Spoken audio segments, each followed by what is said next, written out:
Bernie Sanders had an interesting interaction with CNN's Manu Raju today. Now, this was during a press conference that Sanders was holding in an effort to, inform the public on updates regarding COVID-19, the coronavirus. And so there's been a lot of pressure for Bernie Sanders to drop out of the race, especially after, what happened on Super Tuesday. It was not a good day for him.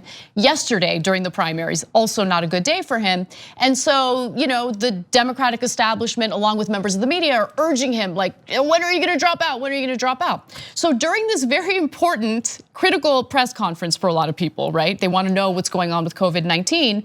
Apparently Manu Raju asked about the election and Bernie didn't like it. So the first I learned of this was through a tweet by Eric Brandner, who's a national political reporter for CNN.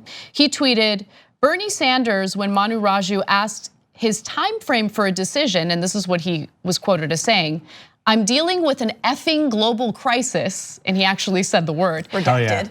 Right now, I'm trying to do my best to make sure that we don't have an economic meltdown and that people don't die. Is that enough for you to keep me busy for today? I personally love that response, right? Yeah. But that's me.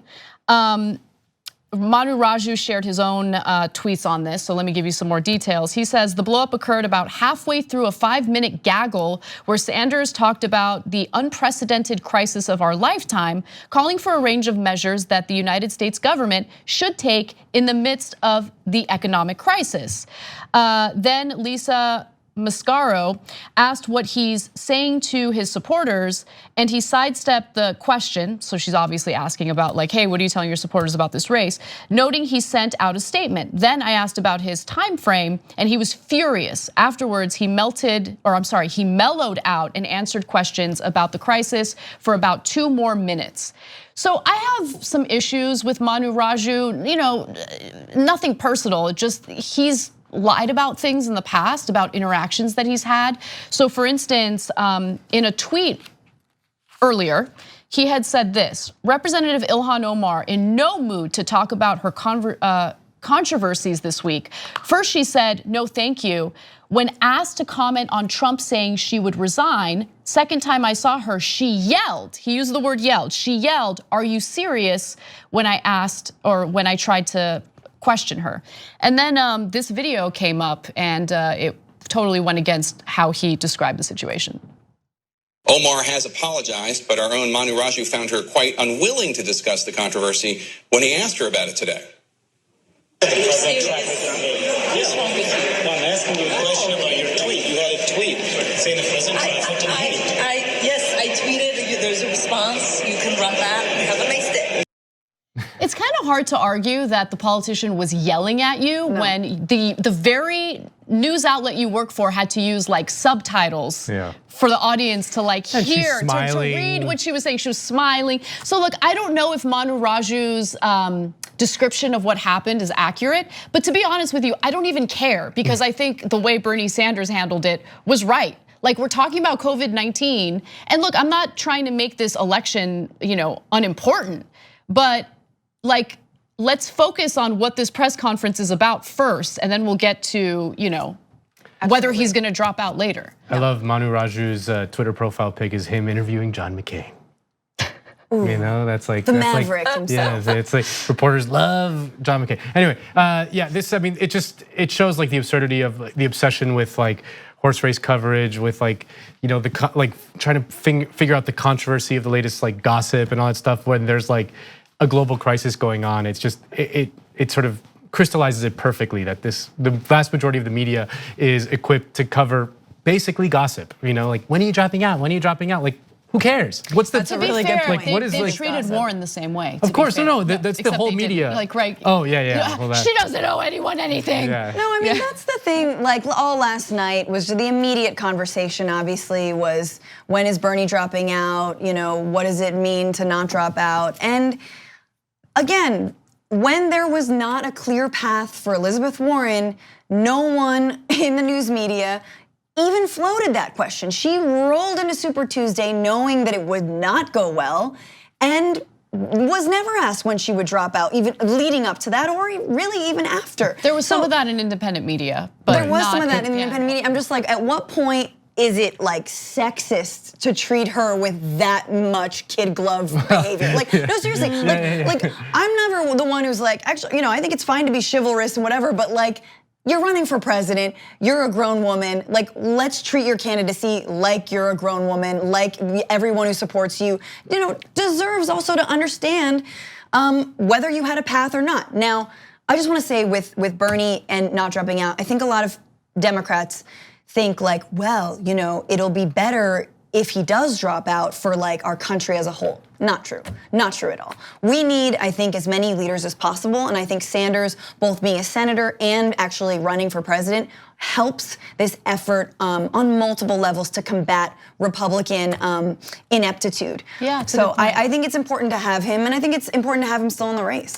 Well, the thing that a lot of mainstream Democrats say is they make the argument that criticizing Joe Biden is only going to give ammo to the Republicans in November. Oh, that's a great point. As if they're like these blind people who need to have access to the secret Joe Biden files that Bernie has. Like the secret lines of criticism that they have not figured out already that are plain before anyone's eyes. Well, I have news for them also.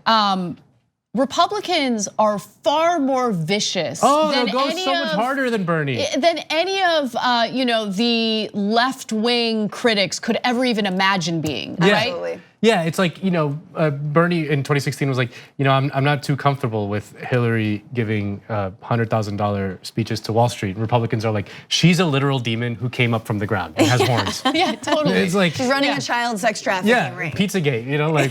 Well, not that far off. Pizzagate, like she has a terminal illness. Like they go to places that it's like it doesn't compare. It's like, Well, and that's what's actually scary. Like if you do believe that Biden is the best candidate to beat Trump, then show it now. Show it by being able to withstand the criticism, respond to the criticism, own up to the mistakes if there were mistakes made in the past. And that shows that you actually can withstand the Republicans come November. So Jake said something yesterday that was thought-provoking for me. I'm trying to process it and decide how I feel about it because I think that there might be a grain of truth to it, right? So the argument that he made, because I said during the members only post-game show, and by the way, you should support the show, become a member, tyt.com/Joe. Don't tell them what the argument was. All the good spicy takes. You're gonna reveal what the argument. But I want to give you a sense of like the kind of things that we discuss. And so Cenk was Skyping in and I said, Bernie should stay in the race, right? Even knowing that it's not looking good for him, I recognize that. I don't think like, oh, he's got a great chance of winning, but because I agree with you in that the message that he carries is an important message. And it inspires people, it activates people, and people dismiss that, but I think that's important. By the way, I didn't make that case as eloquently last night. I was like not in a good place, like a good headspace. But anyway, Cenk responded by saying, no, it's not good for progressives. And the argument that he was making was that the longer he stays in the race, right, the worse progressives are gonna look because he's gonna appear to be like further dividing the party, like, because that's the way we know the establishment will play it, right? And let's say Biden loses to Trump, which isn't impossible. I think that there's a pretty decent likelihood that that's gonna happen, right? Then they'll blame Bernie for that. The only thing I'll say is that no matter what Bernie does, they're gonna blame Bernie. Agreed. Like in 2016, he campaigned for Hillary Clinton. Like I don't know, like and look at how they thanked him for it. Like they still kept on with this fiction that he did some sort of untold damage to Hillary that wouldn't have been done by the Republicans anyway. Like they're not gonna.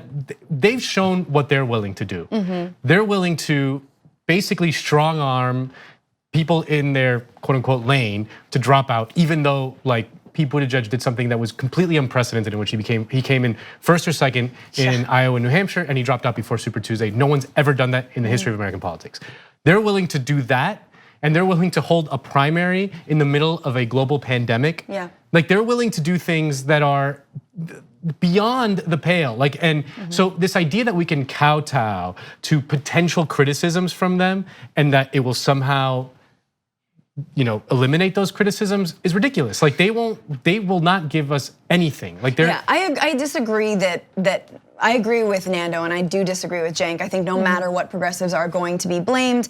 And I actually do think it is important for Bernie to stay in the race because I do think it is important for his leadership and his voice to be there so that people are not as alienated going into the general. That's a really good point. And I think that, because if he drops out, suddenly it's like, well, why pay attention to politics? I feel like I was, not duped again, but like this election was, stolen, or there's no progressives in the race anymore, versus being able to get to the convention, making demands on the Biden campaign, which is what happened after 2016 and the convention with the Clinton campaign, and giving progressives like a real, if you do want to beat Trump, and I know Bernie has said he would support Biden, then say, this is how Biden's going to be the candidate, but here are our demands. Right. And we've had, because we're rolling into this convention with some support, we have more grounds to make those demands as they did in 2016. And Clinton actually did take on some of the proposals that the Bernie team. Her rhetoric certainly moved further to the left. You're right on that. One thing that I did want to add to it, though, I think that one other upside of Bernie staying in this race, and it really does have a lot to do with like messaging and using what's happening right now, and it's a tragedy what a lot of Americans are going, what people around the world are going through right now with this pandemic. It's a teachable moment, and I worry that without Bernie in the race, we're gonna forget, not we, but the media cycle, average Americans are gonna stop talking about the type of solutions that he's proposed and how they would be helpful in the middle of this crisis, right? If we had already implemented those policies, how much better off we would be as a country, how much better off workers would be, companies would be, and how we would feel a little less unstable. Like I feel so unstable right now. So the other thing is that Bernie is a genuine movement candidate. And the problem with being a movement candidate is that you gotta keep the movement going. And that's the only source of power that the movement has, is if the movement kind of is activated and keeps going and keeps pressuring and keeps, like that was Obama's biggest quote unquote mistake in 2008, is that he built up this giant grassroots organization, Obama for America, and as soon as he became president, he shut it down. Bernie shouldn't do that. Like he should keep his ability to rally millions of people, to command the attention of millions of people, even if the media doesn't cover him. I mean, if Bernie does a Facebook Live or whatever, hundreds of thousands of people watch it. Yeah, like that is political power. That is a source of power. If he drops out of the race, it makes it harder for him to do that. And I will say it's not anti-democratic. I think a lot of, again, sort of like centrist Democrats are like, no, but we're gonna lose. It'll like ruin our chances. Not at all. I think it's anti-democratic to pressure someone to drop out. That is exactly right. It is more democratic to say, no, we're gonna like actually come together with a lot of tension, with a lot of criticism, and actually forge a path forward in this big tent. Like that's more democratic than saying, no, you drop out, fall in line, end of story. But I love your point about leadership. Like Bernie is a person who thinks differently from almost any other politician in American politics. And like what you're talking about, I feel very unstable right now.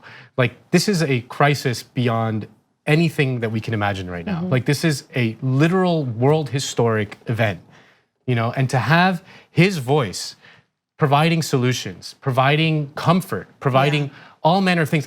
What's Joe Biden comes up and does a press conference on coronavirus. Like, does anyone like care about what this man has to say about it? Like, literally, does anyone care? Like, even people who voted for him, like, no one's trying to care. They're no one's gonna tune into that. Maybe I'll be inspired. No, I mean, and what's he gonna say that's not just some empty platitude, right? Like, Bernie's gonna propose concrete things. He's gonna actually try to forge a way forward and at least put that idea in people's heads that a new way forward is possible. So like I think he's got to stay in. He's not going to get any kudos for dropping out.